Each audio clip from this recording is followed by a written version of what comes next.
Welcome to the first episode of Solar Power, Student Online-Led Academic Revolution. I'm Katie. And I'm Brianna, and on this episode of Solar Power, we have with us Kevin Honeycutt. We would like to welcome Kevin Honeycutt to Solar. We could tell you all of his accomplishments, but we would rather let him tell you himself. Kevin, tell us about yourself. First, it's good to be on the show. Thanks for having me, you guys. I'm honored.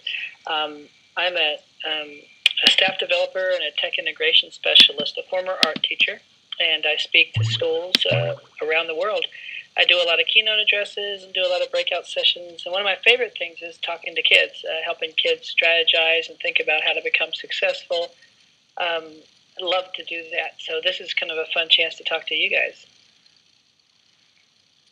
Okay, and then we wanted to say or ask you, what caused you to change from being a teacher to becoming an educational developer? Yeah, it's an interesting. Well, I did 13 years as a teacher, and I think one of those restless people who like to do things for a while, but then when I figure them out and think I'm doing okay, I like to try something else. And I think more and more people are going to do that. They're just not going to stay with one career their whole lives anymore. The world's changing too fast, and so I started liking what I was doing with technology integration and thinking it was important. I was doing some project-based learning things that I thought were good. It didn't exactly fit in school. Now, I didn't leave and become what I am now. I left and became a house painter. I just knew I couldn't be a teacher at that time. I don't know, I just needed something different. And then I got called by this place that hired me, where I get to invent things and research and build things. And it's been kind of a fun 10 years. So I spent now 10 years doing this. So maybe 3 more years and I'll do something else after that. I don't know. Okay. What country do you think has the best educational experience? What career? What country? Country has the best educational experience. That's a good one. Oh, wow. Right now I'm kind of liking New Zealand. Was there recently. I've been there a few times and really looked at what they do. And I think what's good about New Zealand is different parts of the country do education differently. It's not all one thing. They may teach kids differently on South Island, the North Island, or in the Maori tribe or community. They have different. So it's not just one way. It's lots of ways, and I think that's better than one unified. Oh my gosh, we're going to teach all kids the same way in every state and every town. I like it. I like it better with variety and local choice, I guess.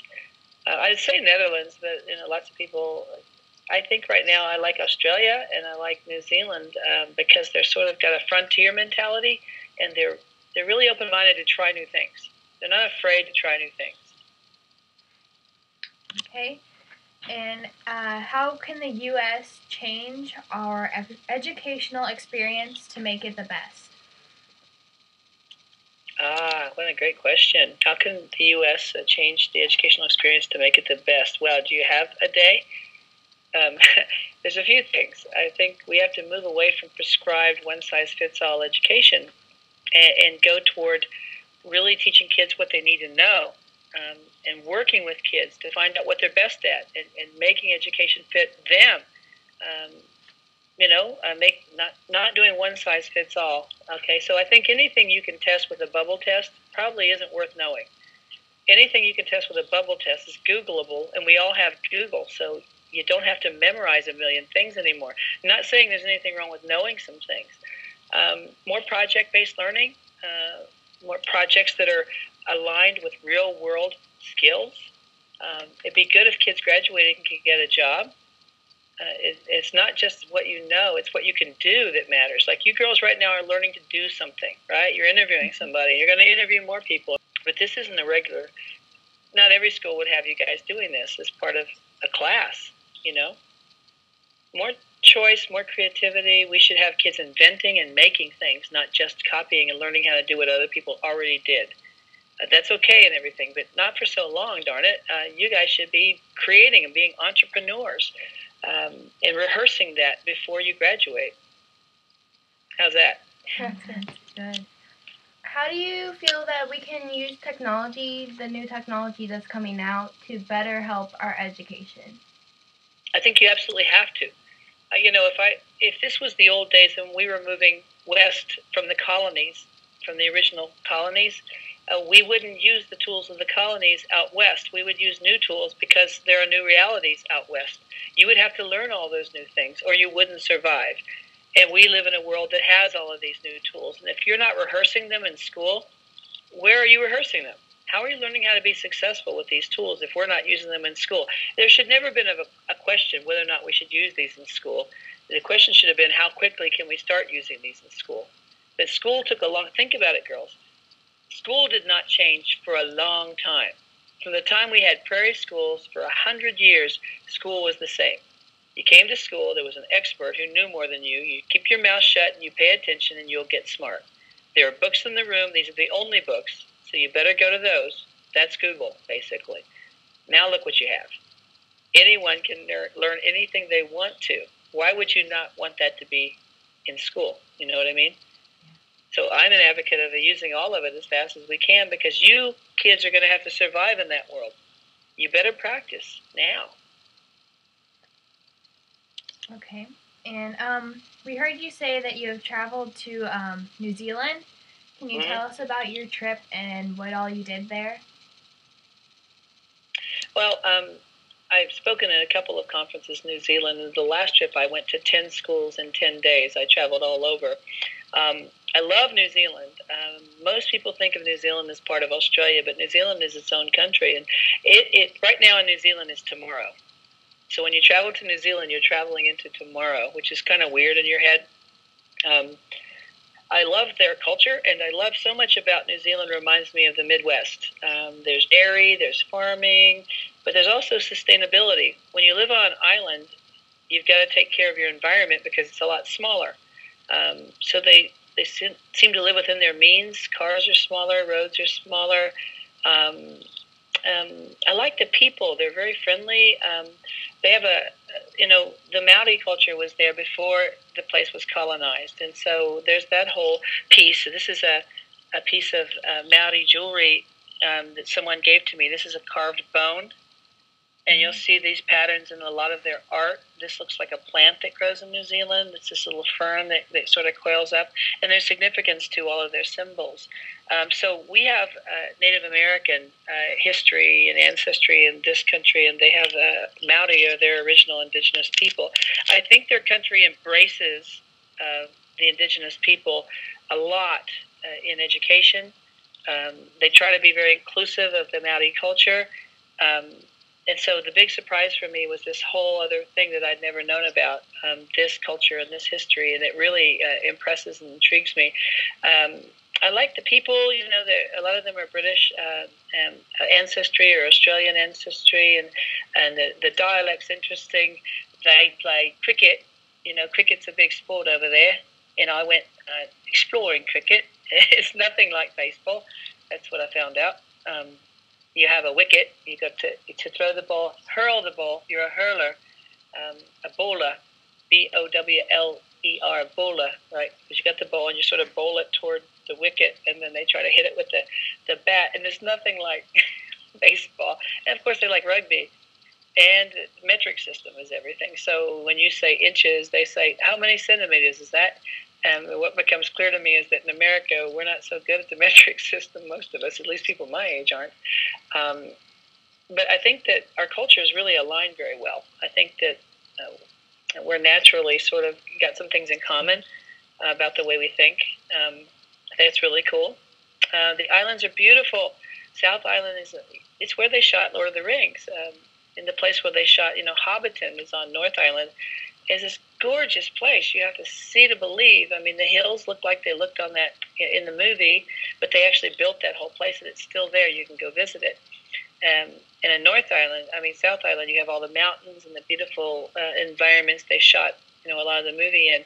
It's a gorgeous, amazing place to visit. Now, most of my visits, I don't get to go see these things. I'm busy teaching and traveling and teaching, and I don't go out and get to do field trips. But one of these days, I'm going to really explore every cool thing there. So you asked for an answer. I gave you a long one. Sorry about that. It's fine. Do you believe that it's up to the kids to change their own future of education, or do you believe that the teachers should take it upon themselves to change education for the students? Let me make sure I understand the question. Do you believe that it's up to students to change the future of education, or it's the responsibility of teachers to take that and do that? Is that the question? Yeah. Is that the question? Yes. Okay, so I think it's a combination. I think we have to work together. I think what we haven't done in the past is ask students what they think and ask parents what they think. That we were the experts, so we did education to students, not with them. I think now is this great time to work with our kids to find out what they're good at and to talk to parents about what they want and to try to customize an education for each kid. And that sounds complicated, but I don't think it has to be complicated. Any parent who's raised kids knows all their kids aren't the same. This little girl plays with dolls, this little girl plays baseball, and they're both cool, but they're different. And I think we have to acknowledge the differences in our kids and empower their strengths, minimize their weaknesses. And I think kids should have a lot of say. Kids are smart. Kids know how to. They can know how to learn, or they can just be on Facebook all day. But if I asked you two girls to learn something, I bet you could learn it pretty fast if you wanted to. That's exciting. You know, that we're not crippled now by a lack of books or resources. As long as you have the internet, you can learn. And I think we got to work together because we have two generations. We have a lot of teachers who didn't grow up with technology, and we have kids who've never known a world without it. And I think we're going to have to work together to come up with the best possible future. And education, we're not going to change it and become something. It's going to always be changing. As soon as we wrap our minds around the idea that education is always going to be changing, and that's okay, in fact, that's how it should be, stop trying to make one system and then ride that system for 20 years. That is over. Now it's going to have to be always changing. And when we're okay with that, we'll be in a good place, I think. Okay. And our last question is, what is the one question that people never ask you, but you want them to ask you? So I think it might be for kids. How do you go from where you are to where you want to be? How do you do that? How do you attain a goal? And I'd love to talk about that for just a minute. I think, you pick something that you want, and you picture it in your head, and then you study other people who already have it, and you just make it your science. You make it what you study, and you work toward it. And you're going to make mistakes. Learn how to make a mistake, and then autopsy the mistake. Do you know what I mean by that? Yeah. Take apart the mistake and figure out where it went wrong, and then do it again, and do it again, and do it again until you get it right. I think in education we teach kids to be done. I'm done. We teach them to be done. And what we need to teach them is success is doing something and doing it again until you get it right. And it's okay to fail. It's okay to fail. Failure is just the first step of success, But in school, I think often we're not allowed to fail, or we're not allowed to admit we failed. And that's, I think, holding us back.